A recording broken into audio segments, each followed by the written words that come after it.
कुपवाड़ा जिले में बाढ़ 336 परिवारों को सुरक्षित स्थानों पर स्थानांतरित किया गया। हंदवाड़ा में 5 गांव पूरी तरह से जलमग्न हो गए। कई पुल और अन्य बुनियादी ढांचा परियोजनाएं क्षतिग्रस्त हो गईं। जलस्तर खतरे के निशान को पार कर गया है और संबंधित कार्यकारी अभियंता सिंचाई और बाढ़ नियंत्रण द्वारा अपने संबंधित अधिकार क्षेत्र में बाढ़ की सूचना दी गई है। जिला प्रशासन द्वारा सोमवार को कुपवाड़ा जिले के बाढ़ प्रभावित इलाकों से 336 परिवारों को सुरक्षित स्थानों पर स्थानांतरित कर दिया गया है। अकेले हंदवाड़ा तहसील से 198 परिवारों को निकाला गया है।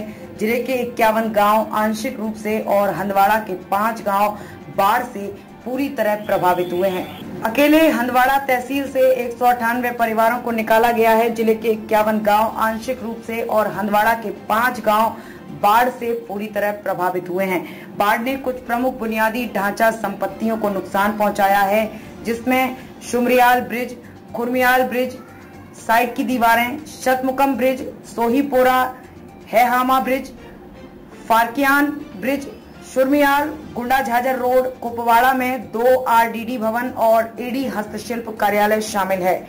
बिल्डिगम डोबन कचामा बांध में दरार। इस बीच ताजा बर्फबारी और हिमस्खलन के खतरे के बीच सभी सीमा सड़कें बंद कर दी गई हैं। जिला प्रशासन ने कहा कि घबराने की कोई जरूरत नहीं है, क्योंकि सभी कर्मियों और मशीनरी को आवश्यक बचाव, राहत और बहाली के उपाय जिला प्रशासन ने कहा कि घबराने की कोई जरूरत नहीं है, क्योंकि सभी कर्मियों और मशीनरी को आवश्यक बचाव, राहत और बहाली के उपाय करने के लिए लगाया गया है।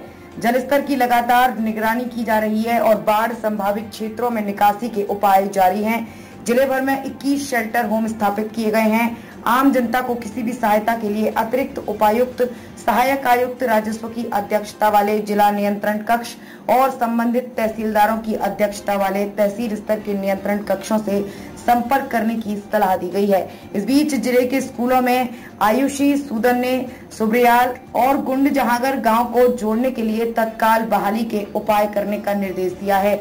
उपायुक्त कुपवाड़ा सुश्री आयुषी सूदन ने अन्य अधिकारियों के साथ दिन के दौरान प्रभावित क्षेत्रों का व्यापक दौरा किया, जहां उन्होंने बाढ़ की स्थिति का जायजा लिया और संबंधित लोगों को निकासी उपायों पर ध्यान केंद्रित करने का निर्देश दिया, ताकि लोगों की जान बचाई जा सके।